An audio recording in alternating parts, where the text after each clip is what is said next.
नमस्कार दोस्तों, स्वागत है आप सभी का आपके अपने YouTube channel JS topic study में। दोस्तों, आज की इस वीडियो में हम सीखेंगे कि चक्रवृद्धि ब्याज के सवालों को किस प्रकार से हल किया जाता है, क्योंकि बहुत सारे बच्चे ऐसे हैं जिनको चक्रवृद्धि ब्याज के सवालों को हल करना नहीं आता है। ठीक है, और कुछ बच्चे ऐसे हैं जिनको सूत्र समझ नहीं आता है कि भाई ये जो सूत्र है इसमें कौन सी वैल्यू क्या होती है, क्योंकि यहाँ पर ए पी आर एन इस फॉर्म में दिया होता है। ठीक है, तो आज की इस वीडियो में मैं आपको सूत्र भी बहुत अच्छे से याद करवा दूंगा और साथ ही सवाल को हल करने का जो तरीका है वो भी मैं आपको बहुत ही शानदार तरीके से समझाने वाला हूं। ठीक है, तो कुल मिलाकर वीडियो काफी ज्यादा इंटरेस्टिंग होने वाला है। तो आपको क्या करना है, वीडियो को पूरा एंड तक देखना है, बीच में कहीं पर भी स्किप नहीं करना है। स्किप करेंगे कोई भी चीज आप छोड़ देंगे फिर आप कहेंगे कि समझ नहीं आया। ठीक है, तो बहुत सिंपल तरीके समझाऊंगा, एंड तक देखिएगा। ठीक है, अब यहां पर सवाल देखिए, सवाल दिया गया है 4,000 रुपए का 10% की दर से 3 वर्ष का चक्रवृद्धि ब्याज क्या होगा। ठीक है,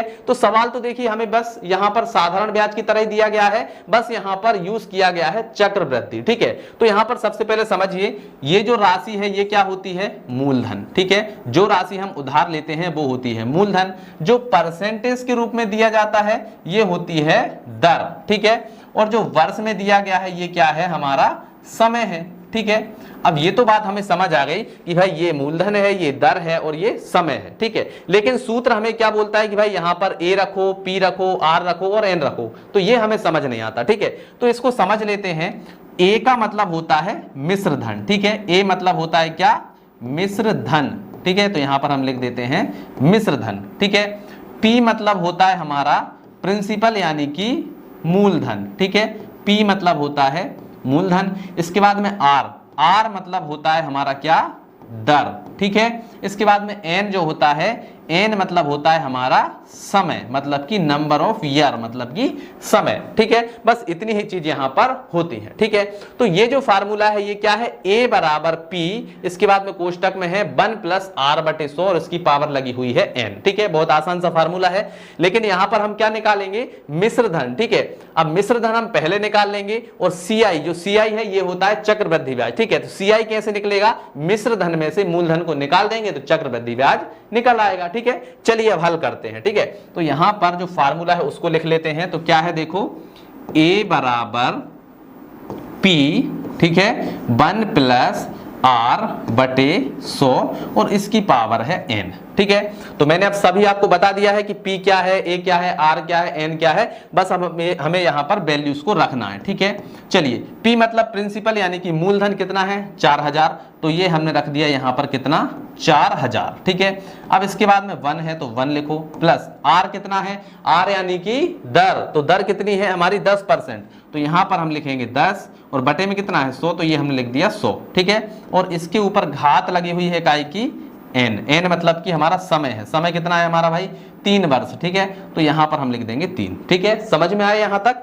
चलिए अब इसके आगे क्या होगा, तो सबसे पहले तो 4,000 को जैसा का तैसा ही लिख देते हैं। ठीक है, अब यहां पर देखो ये जो 100 है, ठीक है, या फिर आप यहां से डायरेक्टली यहां पर जीरो से जीरो आप काट सकते हैं। ठीक है, अब क्या बचा हमारे पास में, देखो 1 प्लस यहां पर 1/10 यानी कि 1/10 और घात है 3। ठीक है, अब हम क्या करेंगे, देखो इसके बाद में हम क्या करेंगे, ये जो 4,000 है इसको तो ऐसा ही लिख दो, ये हो गया 4,000।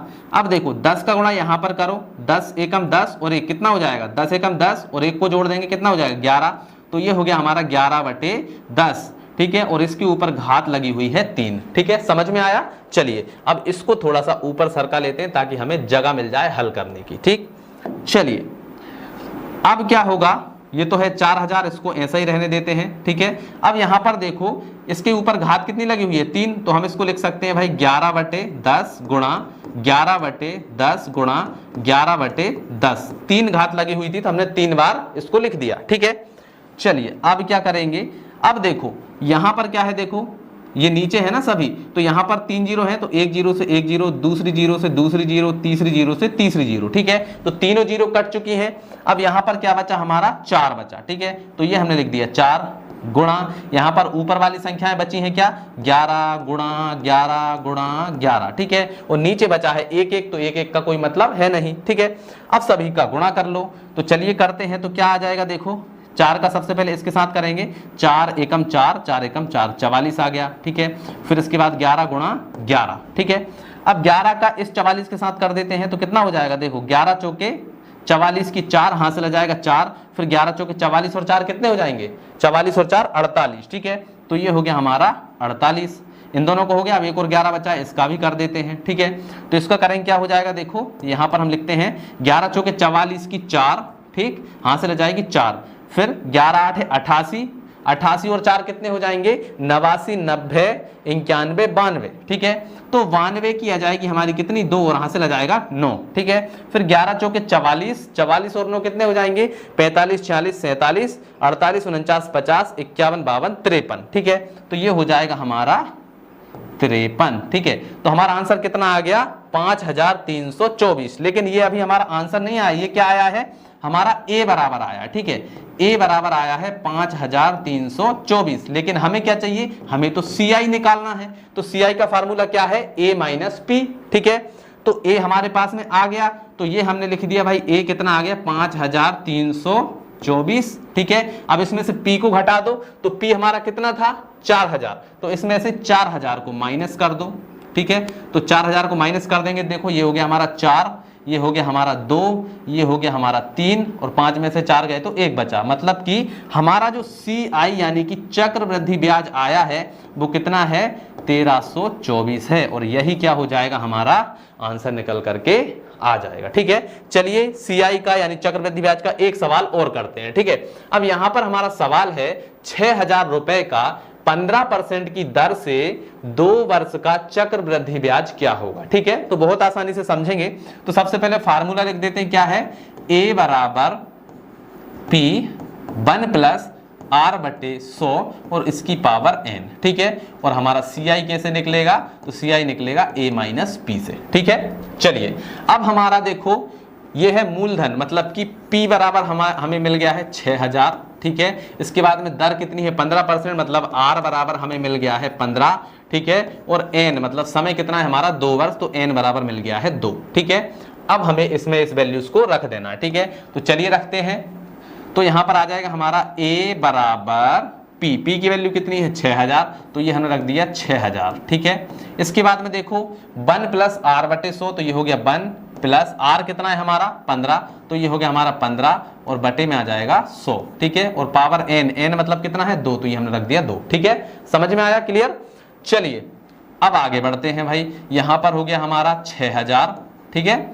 अब देखो ये 5 से हम इसको काट सकते हैं, तो देखो काट देते हैं। यहाँ पर 5 तिया के 15, ठीक है, और यहाँ पर 20 पंजे 100, ठीक है। तो क्या आ गया, ये आ गया हमारा 1 प्लस 3 बटे 20 और इसकी पावर 2, ठीक है। चलिए अब आगे बढ़ते हैं। ये है हमारा 6000, इसका गुणा यहाँ पर करो, 20 से कम 20 और 3 23, तो ये हो गया हमारा 23 बटे 20, ठीक है। इसकी घात 2 है तो हम इसको 2 बार लिख देते हैं, ठीक है। तो ये हो गया 23 बटे 20, ठीक है, 2 बार लिख दिया।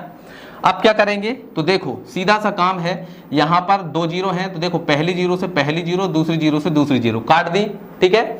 अब क्या बचा हुआ उसको लिखो, तो ये बचा है हमारा 60 गुणा ऊपर कितना बचा है 23 गुणा 23 और बटे में देखो 2 और 2 बचे, मतलब 2 दूनी कितना हो जाएगा 4, ठीक है। समझ में आया। चलिए अब 4 से हम इसको काट सकते हैं, तो यहां पर देखो 4 एकम 4 और यहाँ पर भी 4 एकम 4, 2 बचेंगे, ठीक है। तो यहाँ पर हो जाएंगे 20, तो 4 पंजे 20, ठीक है। तो यहाँ पर आ गया हमारा 15, तो ये हो गया 15 गुणा 23 गुणा 23। अब इन सभी का गुणा करना है, हमारा A निकल के आ जाएगा, मतलब कि मिश्र धन हमारा निकल करके आ जाएगा, ठीक है। तो चलिए सबसे पहले 23 और 23 का कर लेते हैं। तो 23 का करेंगे कितना होगा, देखो 3 तिरका 9, ठीक है। हासिल आएगा हमारा कुछ भी नहीं आएगा, ठीक है। 3 तिरका 9 और 3 दूनी 6, ठीक है। अब इसके बाद में 2 का करते हैं, 2 तिया 6 और 2 दूनी 4, ठीक है। इनको जोड़ो तो ये हो जाएगा हमारा कितना 9, ठीक है। 6 और 6 12 की 2 हासिल 1, 4 और 1 5, ठीक है। तो ये हो गया हमारा 529, ठीक है। अब हमने 23 का किया था, बचा 15 भी, ठीक है। तो इसका गुणा होगा हमारा 15 में, ठीक है। अब 15 का गुणा कर लेते हैं, तो चलिए अब 15 का करते हैं, तो ये आ जाएगा हमारा A बराबर, ठीक है।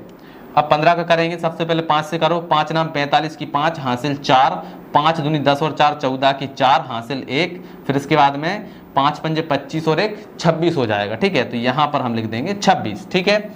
अब इसके बाद में एक अंक का हो गया, अब एक का और कर देते हैं तो यहाँ पर आ जाएगा 9 2 5। अब इनको जोड़ो तो ये हो जाएगा 5, 9 5 14 की 4 हासिल 1, सॉरी 9 4 13, यहाँ पर 13 होंगे, यहाँ पर देखो 5 का 5, ठीक है, 9 और 4 13 की 3 हासिल 1, ठीक है, 6 और 1 7 और 2 9 और 5 और 2 7, ठीक है।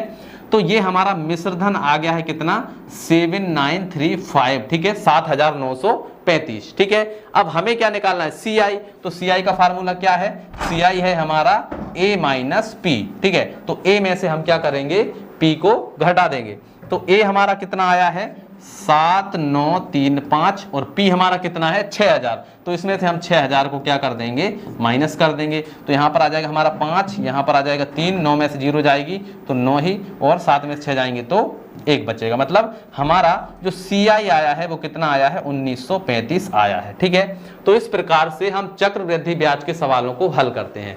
तो आई होप दोस्तों आपको बहुत अच्छे से समझ में आ गया होगा। अगर इस सवाल में कोई भी डाउट है तो कमेंट करके पूछेगा। चलिए मिलते हैं अगली वीडियो में, तब तक के लिए जय हिंद जय भारत।